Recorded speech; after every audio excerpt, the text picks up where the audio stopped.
चलो यहाँ पे देखो,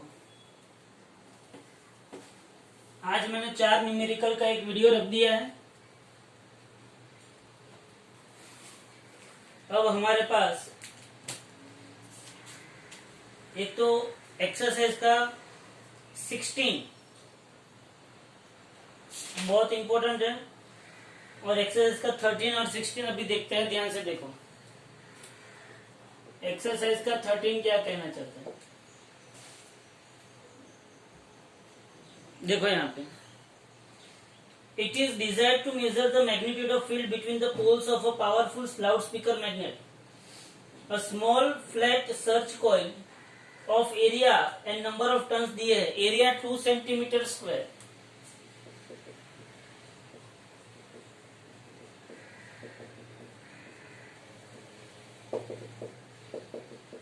मतलब 2 into 10⁻⁻⁴ metre square, and number of turns is nothing but 25. अब देखो, is position normal to the field direction and the quickly snatch out the field direction. Equivalently, one can give it a quick 90-degree turn to bring its plane parallel to the direction. समझ में आया? Suppose कि ये field की direction है, ये किसकी direction है? मैग्नेटिक फील्ड की डायरेक्शन है। समझना ध्यान से, ये मैग्नेटिक फील्ड की डायरेक्शन है। पहले उसने क्या किया, ये जो फ्लैट प्लेट है उसको नॉर्मल रखा फील्ड के डायरेक्शन से, मतलब पहले ये जो प्लेट थी वो ऐसे नॉर्मली फील्ड के डायरेक्शन, मतलब plate is normal to the field direction, ऐसे थी प्लेट। ओके,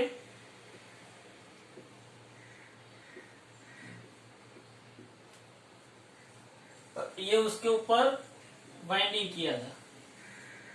ओके, अब उसने क्या बोला कि उसको सडनली 90 डिग्री का टर्न दिया जाता है।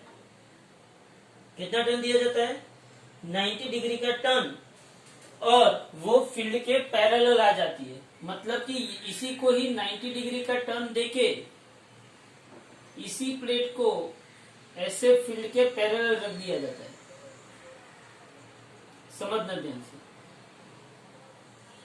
कितने का टर्न दिया यहाँ पे? 90 डिग्री का। समझ में आ रहा है? पहले प्लेट ऐसे थी, फिर उसको 90 डिग्री का टर्न देके फील्ड के पैरेलल कर दिया जाता है। The total charge flow in the coil by a ballistic galvanometer connected to coil is measured 7.5 millicoulomb.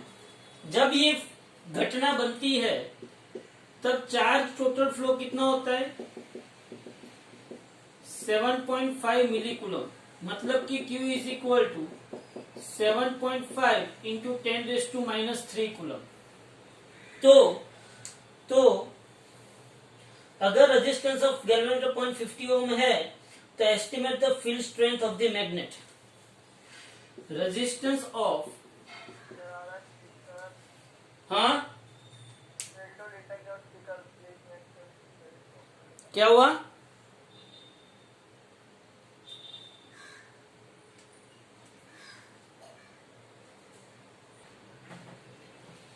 अगर इसका रेजिस्टेंस ऑफ गैल्वेनोमीटर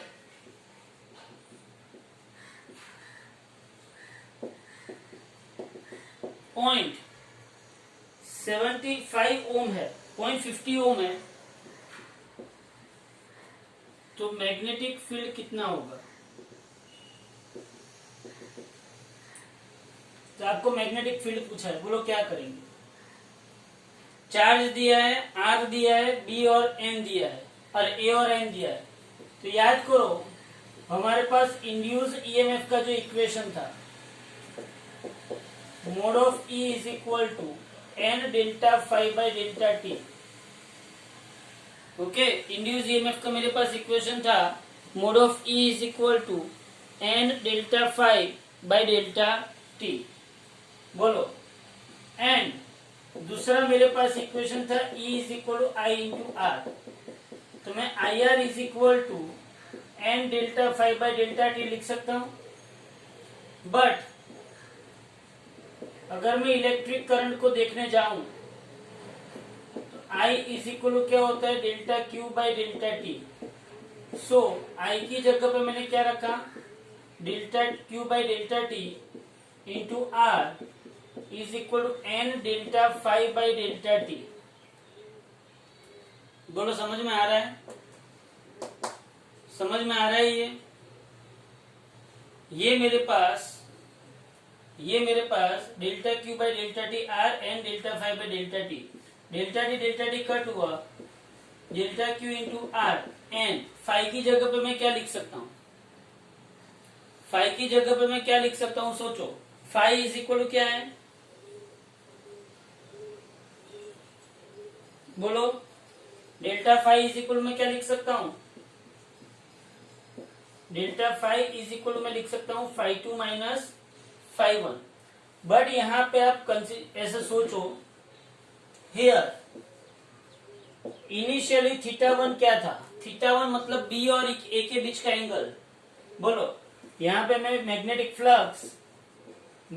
फ्लक्स का अगर मैं यहाँ पे इक्वेशन अप्लाई करूं, phi is equal to B A cos theta, तो मुझे पहले ये बताओ कि पहले थीटा कितना था।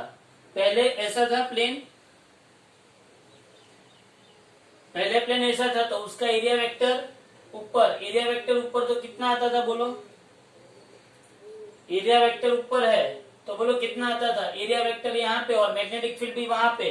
तो पहले थीटा इज इक्वल क्या हुआ, 0, क्योंकि बी एंड ए दोनों एक दूसरे के पैरेलल हुए तो cos 0 क्या हुआ, 1। तो पहले फाइव 1 क्या हुआ, सिर्फ बी ए। अब बाद में थीटा कितना होता है, जब मैंने इसको ऐसे घुमाया 90 डिग्री तो इसका एरिया वेक्टर यहाँ पे बना। बोलो 90 डिग्री घुमा तो इसका एरिया वेक्टर यहाँ पे बना। तो मैग्नेटिक फील्ड तो ऊपर की डायरेक्शन में और एरिया वेक्टर उसके परपेंडिकुलर है। तो theta 2 is equal to 90 degree, तो B is perpendicular to A, तो cos 90 क्या होता है, 0। तो फाइव 2 इज इक्वल टू क्या होगा, 0। बोलो समझ में आया कि नहीं आया? ये E is equal to N delta five by delta T बराबर है। तो यहाँ पे मेरे पास डेल्टा फाइव, अच्छा तो यहाँ पे मेरे पास फ्रॉम इक्वेशन 1 में क्या लिख सकता हूं, delta Q into R is equal to N into ये 0 माइनस बी ए, लेकिन ये सब कुछ मोड में था तो delta Q into R is equal to N B A लिख सकता हूं। एन बी ए मुझे क्या पूछा है उसने, मैग्नेटिक फील्ड बी, तो बी की जब B is equal to delta Q into R upon A into N. सोचो यहाँ पे, तो B is equal to delta Q upon R upon A into N. तो डेल्टा क्यू कितना है, डेल्टा क्यू कितना है मेरे पास 7.5 इंटू 10⁻³ और आर मेरे पास कितना है, resistance 0.50 divided by number of turns कितना है 25 और एरिया मेरे पास है 2 इंटू 10⁻⁴। बोलो इसका मैं सॉल्यूशन करूंगा तो मुझे आंसर क्या मिलेगा, magnetic field B is equal to 7.5 मतलब ये 15 3 75, ये 0.3 आया 0.3 और ये ऊपर 10 मतलब ये 3 हो गया, 3 divided by 2 into 0.50, 3 divided by 2 into 0.50 कितना होगा, 100 नीचे आएगा, 2 25 50, 25 3 75, तो मेरे पास मैग्नेटिक फील्ड आएगा B is equal to 0.75 tesla. बोलो इसमें किसी को डाउट, समझ में आया क्वेश्चन? कि पहले उसने ये प्लेट को ऐसे रखा हुआ था तब एरिया वेक्टर और मैग्नेटिक फील्ड सेम डायरेक्शन में थे, इसलिए थीटा 1 इज इक्वल टू 0, और बाद में उसने प्लेट को ऐसे घुमा के 90 डिग्री पे कर दिया तो दोनों के बीच का एंगल 90 डिग्री, तो phi 2 is equal to 0। Clear? तो ये हमारे पास हो गया एक्सरसाइज का 13 नंबर का क्वेश्चन।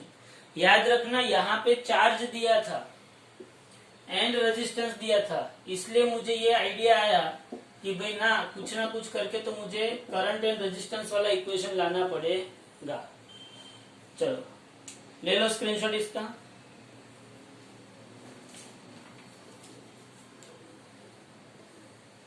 ले लिया स्क्रीनशॉट। चलो अभी एक्सरसाइज का 14 देखते हैं।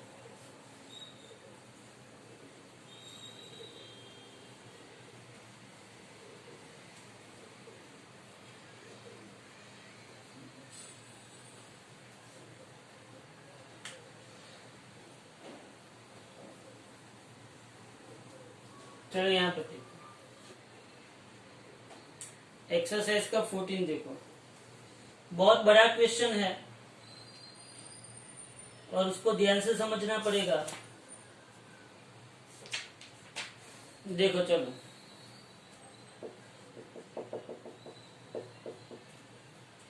उसके अंदर आपको एक सिस्टम दी है कि यहाँ पे आपको ऐसा पूरा ये नॉर्थ पोल है और एक साउथ पोल है, और उसके बीच में 2 रेल है। रेल मतलब क्या, वन टाइप ऑफ ट्रैक है। क्या है ट्रैक, एक ये पट्टी है और एक दूसरी पट्टी। इन दोनों के साथ उसने गैल्वेनोमीटर को कनेक्ट किया और यहाँ पे उसने की रखी हुई है, और इसके ऊपर ये जो 2 रेल है उसके ऊपर उसने एक रॉड रखा हुआ है। ये रेल का नाम AB है, जबकि उसने जो रॉड रखा हुआ है रॉड का नाम PQ है। समझ में आया? ये सिस्टम समझ में आई कैसे? ये नॉर्थ पोल, ये साउथ पोल, बोलो electric magnetic field north to south होगी, और उसके अंदर ये PQ रॉड है जिसको AB रेल के ऊपर रखा हुआ है। Length of the rod 15 centimetre दिया है, मैग्नेटिक फील्ड 0.50 टेस्ला है। लेंथ ऑफ रॉड 15 सेंटीमीटर तो 15 इंटू 10⁻² मीटर, और मैग्नेटिक फील्ड कितना दिया हुआ है? मैग्नेटिक फील्ड कितना दिया हुआ है? 0.50 टेस्ला। और रेजिस्टेंस है 9 मिली ओम। 0.50 Tesla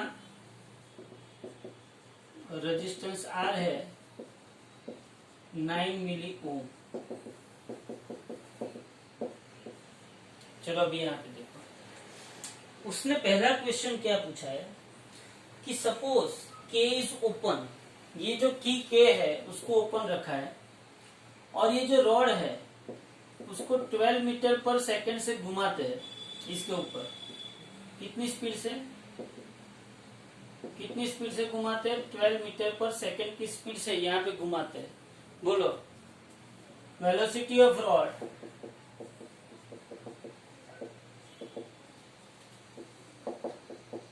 v is equal to 12 metre पर सेकंड। अब सोचो, तो उसने पहला क्वेश्चन ये पूछा है कि इंड्यूस ईएमएफ जो है उसका मैग्नीट्यूड क्या होगा। चलो मेरे पास V है, देखो यहाँ पे ये नॉर्थ टू साउथ ऐसे जा रहा है, नॉर्थ टू साउथ जा रहा है, हम रॉड को ऐसे घुमा रहे हैं, तो सीधी सी बात है फ्लक्स जो रॉड में से पास हो रहा है, मतलब कि जो मैग्नेटिक फील्ड लाइंस रॉड में से पास हो रही है वो चेंज होगी, मतलब फ्लक्स चेंज होगा। फ्लक्स चेंज होगा तो क्या होगा? इंड्यूस ईएमएफ होगा, ईएमएफ इंड्यूस होगा। तो उसके लिए मैं मोशनल ईएमएफ का इक्वेशन अप्लाई करता हूं। बोलो मोशनल ईएमएफ का इक्वेशन क्या है? E इज इक्वल टू क्या है यहाँ पे? BVL। तो E is equal to B कितना है मेरे पास? 0.50 टेस्ला, ये 12 मीटर पर सेकेंड, और L मेरे पास कितना है? 15 इंटू 10⁻²। इसको अगर आप सॉल्व करोगे तो कितना आएगा? बोलो 100। हाँ क्या किसमें दिया है? सेंटीमीटर पर सेकेंड। अच्छा, वेलोसिटी सेंटीमीटर पर सेकेंड है, तो फिर यहाँ पे ये अगर 12 सेंटीमीटर पर सेकेंड है तो यहाँ पे क्या आएगा, 12 इंटू 10⁻²⁻² मीटर पर सेकेंड, तो यहाँ पे भी 10⁻² ऐड हो जाएगा। चलो 50/100, दो 50/100 मतलब 1/2, 2 6 12, मतलब ये 6 इंटू 15 इंटू 10⁻⁴ कितना होगा, 15 6 बोलो 90 इंटू 10⁻⁴ वोल्ट। तो बोलो आपको इंड्यूस ईएमएफ का आंसर मिल गया। ओके, अब उसने ऐसा पूछा है कि पोलारिटी कहां पे कैसी होगी। PQ जो रॉड है उसमें P एंड पे कौन सा चार्ज ईएमएफ जनरेट हुआ मतलब क्या हुआ, सपोज कि ये PQ है, ईएमएफ इसके बीच में कब जनरेट होता है, ईएमएफ का मतलब क्या हो, कोई एक जगह पे पॉजिटिव चार्ज डिपोजिट हुआ होगा और कोई दूसरी जगह पे नेगेटिव।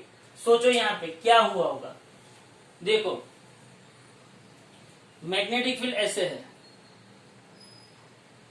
ये मैग्नेटिक फील्ड की डायरेक्शन, ये वेलोसिटी की डायरेक्शन, हाँ, और ये लेंथ की डायरेक्शन, तीनों एक दूसरे के परपेंडिकुलर हुआ कि ना हुआ। देखो ध्यान से, मैं यहाँ पे ये जो चार्ज है ना, चार्ज पे मैं कौन सा इक्वेशन अप्लाई करूंगा, F = Q into V cross B वाला इक्वेशन अप्लाई करूंगा। चार्ज पे मैं कौन सा इक्वेशन अप्लाई करूंगा, F = Q into V cross B। चलो सपोज की वेलोसिटी भी ये डायरेक्शन में है और मैग्नेटिक फील्ड ये डायरेक्शन में है, V क्रॉस B मतलब की वेलोसिटी है और ये मैग्नेटिक फील्ड है। ओके, अब सोच F कहां पे लगेगा,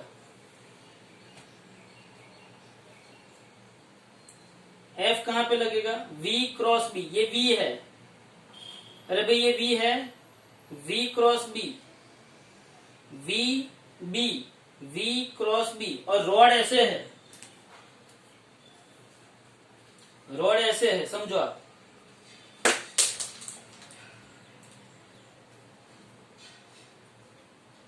ये किसकी डायरेक्शन है, वेलोसिटी की, ये किसकी डायरेक्शन, मैग्नेटिक फील्ड की, और रॉड ऐसे रखा हुआ है।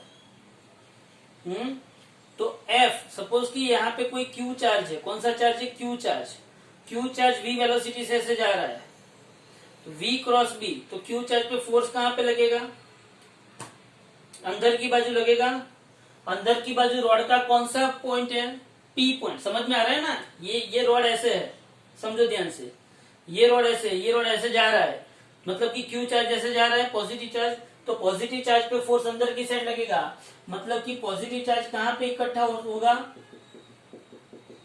P पॉइंट पे। अगर पॉजिटिव चार्ज P पॉइंट पे इकट्ठा होता है तो नेगेटिव चार्ज कहाँ पे इकट्ठा होगा, Q पॉइंट पे। बोलो पता चला कि नहीं चला भाई, इसमें किसी को पता ना चला हो तो बोलो, फिर से समझाता हूं। वेलोसिटी की डायरेक्शन, ये अंदर की बाजू कौन सा पोल है, ये अंदर की बाजू कौन सा है, P, और ये Q। यहाँ पे सपोज कि मैं कोई चार्ज ले लूं तो उसकी वेलोसिटी की डायरेक्शन ये है, ये किसकी डायरेक्शन है, मैग्नेटिक फील्ड B की। तो आप V क्रॉस B करोगे, V क्रॉस B, तो थंब कहां पे जा रहा है, अंदर की साइड, तो F = Q into V cross B के अंदर। समझना ध्यान से, इसको एक और तरीके से मैं समझा सकता हूं, कैसे, सपोज कि इसको X ले लो, B को X ले लो, या तो B को X ले लो, V को Y ले लो और ऊपर वाले को Z ले लो। अब सोचो V क्रॉस B करोगे, V क्रॉस B, चलो आपने राइट हैंड स्क्रू रूल देखा है, चलो V क्रॉस B करोगे तो क्लॉकवाइज घूमेगा, क्लॉकवाइज अंदर की ओर जाएगा कि बाहर की ओर आएगा। तो अगर Q पॉजिटिव है तो पॉजिटिव के लिए फोर्स कहाँ पे लगा, इनवर्ड डायरेक्शन में लगा, मतलब P एंड की ओर लगा। और अगर Q नेगेटिव है तो आपको फोर्स कहाँ पे लगा, आउटवर्ड में कौन सा एंड है, Q एंड है। मतलब कि पी एंड क्या होगा, पॉजिटिवली चार्ज होगा, और क्यू एंड क्या होगा, नेगेटिवली चार्ज। बोलो इतना पता चला कि नहीं चला? सेम रूल अप्लाई करना है और कुछ नहीं करना है, लेकिन आपको ये लिखना पड़ेगा कि पी एंड जो है वो पॉजिटिवली चार्ज है और क्यू एंड कौन सा है, नेगेटिवली चार्ज। अब उसका दूसरा क्वेश्चन, ये पहला क्वेश्चन था, अब उसका दूसरा क्वेश्चन क्या है? दूसरा क्वेश्चन ये है कि जब की के ओपन है तो excess charge is built up on both the ends. तो हाँ, जब की व्हेन की ओपन, तो yes excess charge build up at both the ends. क्यों? क्यों भाई? क्योंकि जब की ओपन है तब कोई चार्ज को फ्लो करने की परमिशन मिलेगी नहीं, तो यहाँ पे एक्सेस चार्ज बढ़ता ही जाएगा और यहाँ पे भी चार्ज क्या होता जाएगा, बढ़ता जाएगा एंड पे, एंड पे, because of EMF is induced, EMF is induced, P and और क्यू एंड पे एक्सेस चार्ज क्या होता जाएगा, बढ़ता जाएगा। और जब की क्लोज करता हूं, व्हेन की इज क्लोज्ड, चलो की क्लोज होगी तो क्या होगा, सोचो, की क्लोज होगी तो क्या होगा,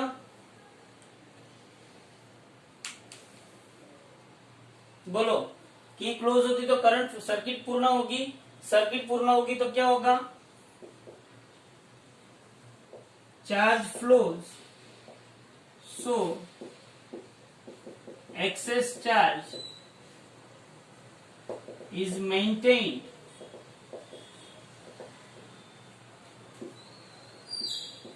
by flowing of charge। Circuit close हो जाएगी और उसके लिए एक्सेस चार्ज क्या हो जाएंगे, मतलब चार्ज फ्लो करना स्टार्ट हो जाएगा। इतना होने के बाद, इतना होने के बाद आपके पास जो सी पॉइंट आता है, सी क्वेश्चन क्या है, व्हेन की open and the rod moving uniformly, there is no net force on the electrons in the rod PQ, even though they do experience magnetic force due to the motion of both, due to the motion of the rod। उसने ऐसा बोला है कि जब की open है, जब की ओपन है तब भी ये जो रॉड है, रॉड के अंदर जो इलेक्ट्रॉन्स है उसके ऊपर कोई फोर्स नहीं लग रहा है। कैसे, सोचो सोचो, उसने ऐसा बोला है कि की ओपन है, की क्या है, ओपन, और ये रॉड को मैं मूव करता हूं, रॉड को क्या करता हूं मैं, मूव, रॉड को मूव करता हूं, किसके अंदर मूव करता हूं, मैग्नेटिक फील्ड के अंदर मैं रॉड को मूव करता हूं, मैग्नेटिक फील्ड के अंदर मैं रॉड को मूव करता हूं, फिर भी रॉड पे कोई भी प्रकार का, मतलब कि उसके अंदर जो इलेक्ट्रॉन है उसके ऊपर कोई भी प्रकार का रिजल्टेंट फोर्स नहीं है। क्यों, सोचो,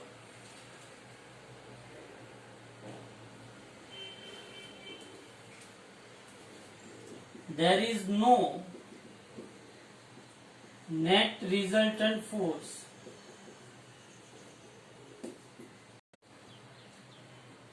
there is no net resultant force act on charge even though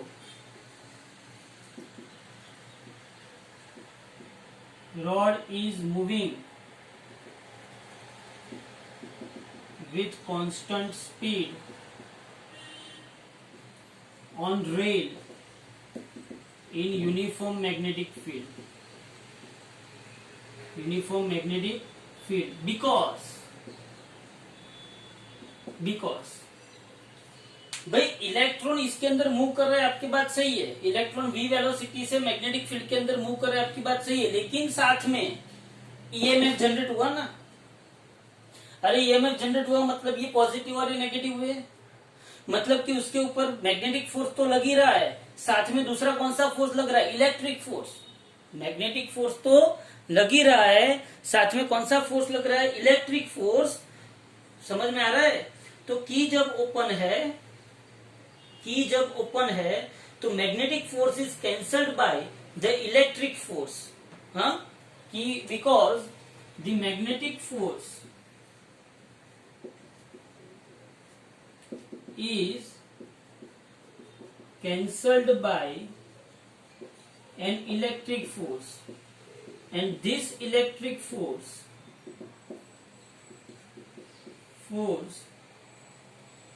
is generated due to accumulation or we can say that इकट्ठा होना of charges on both the ends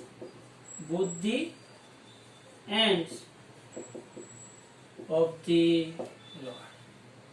बराबर है। तो मैग्नेटिक फोर्स जो है वो कैंसल किससे होता है? इलेक्ट्रिक फोर्स से। ओके, ये उसका तीसरा सेक्शन है, सी सेक्शन। चौथा सेक्शन क्या है उसका? What is the retarding force on the rod when के की इज क्लोज्ड? बोलो, मुझे रिटार्डिंग फोर्स ढूंढना है। रिटार्डिंग फोर्स ढूंढना है मुझे। क्या करूंगा मैं? तो ABCD section, retarding force F is equal to BIL कर सकते हैं मैं, क्योंकि यहाँ पे करंट पास हुआ तो BIL। अब I इज इक्वल टू क्या होगा? But I is equal to क्या होगा? E by R। तो F is equal to BEL by R होगा कि नहीं होगा? क्या होगा? F is equal to BEL by R। बोलो, रिटार्डिंग फोर्स B कितना था? शायद 0.50 टेस्ला था। E कितना मिला? 19 × 10⁻⁻⁴। L कितना था मेरे पास? लेंथ कितनी थी? 0.15 मीटर। और मेरे पास रेजिस्टेंस R कितना था? 9 × 10⁻³ ओम। 9 × 10⁻³ ओम। चलो बोलो, रिटार्डिंग फोर्स कितना लगेगा?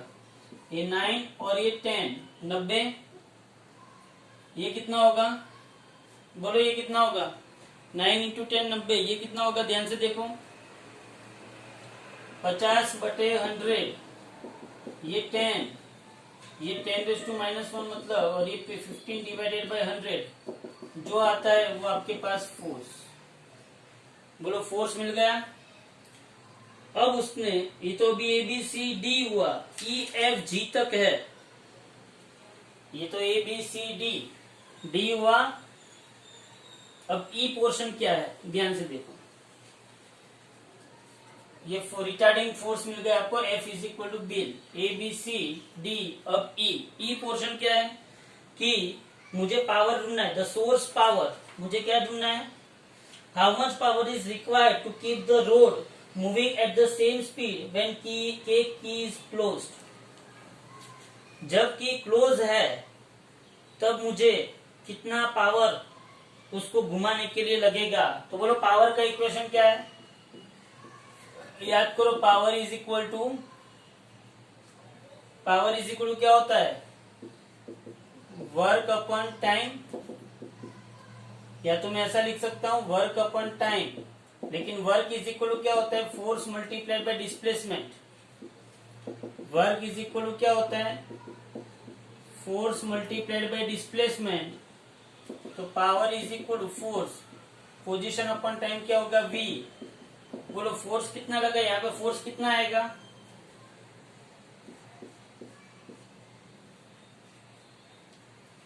15 5 बोलो, 15 5 कितना होगा? 75। और 75 × 10⁻³ तो 75 × 10⁻³ और वेलोसिटी कितनी है? 12 × 10⁻²।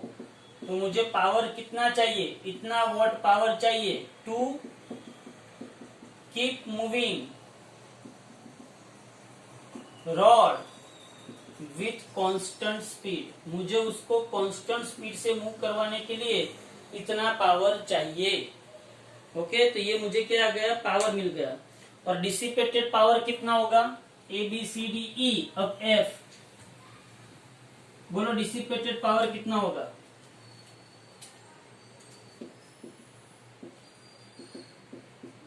डिसिपेटेड पावर याद रखना, जब सोर्स पावर पूछे, ये कौन सा पावर है? Source power. रॉड को मूव करवाने के लिए इतना तो जरूरी है।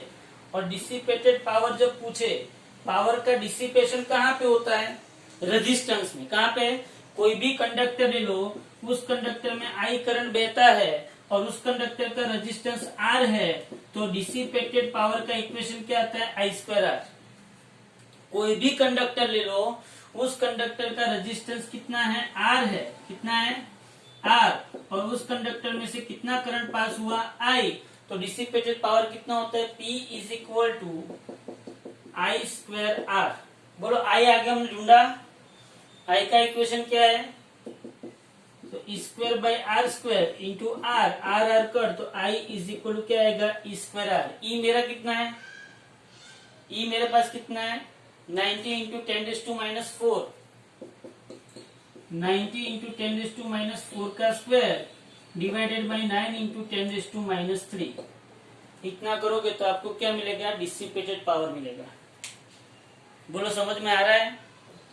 हाँ, तो ये आपके पास किसका इक्वेशन हुआ? डिसिपेटेड पावर का इक्वेशन हुआ। तो ये नॉर्मल सम है, लेकिन 1 बाय 1 सब चीजें यहाँ पे पूछे जा रहे हैं।